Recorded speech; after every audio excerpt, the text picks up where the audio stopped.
nouvelle réception manga et c'est parti. On commence chez Kurokawa avec le 17e tome de la Perfect édition de Full Metal Alchemist. Cette édition est absolument somptueuse, je sais pas si vous voyez les effets dessus, je l'adore. Pour moi, FMA, c'est le manga par excellence, un véritable chef-d'œuvre et sûrement le meilleur si on doit être objectif de ce que j'ai pu lire. Vraiment, je vous le recommande si vous n'avez jamais eu l'occasion ni de découvrir l'anime ni le manga. C'est vraiment un titre à ne pas rater. On reste chez Kurokawa avec le 17e tome du Kemono Incident, un shonen pas assez connu et que j'aime pourtant beaucoup.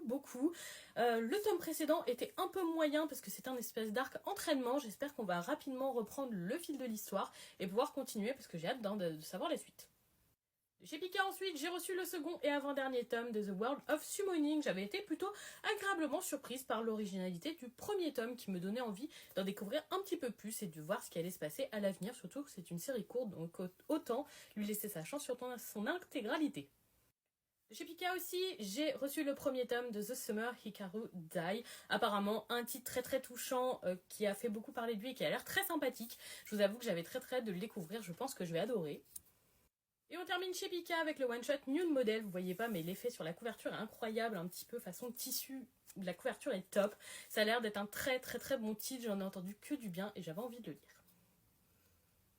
Et donc voilà pour cette réception. Est-ce que certains titres vous tentent? Est-ce que vous les avez déjà lus?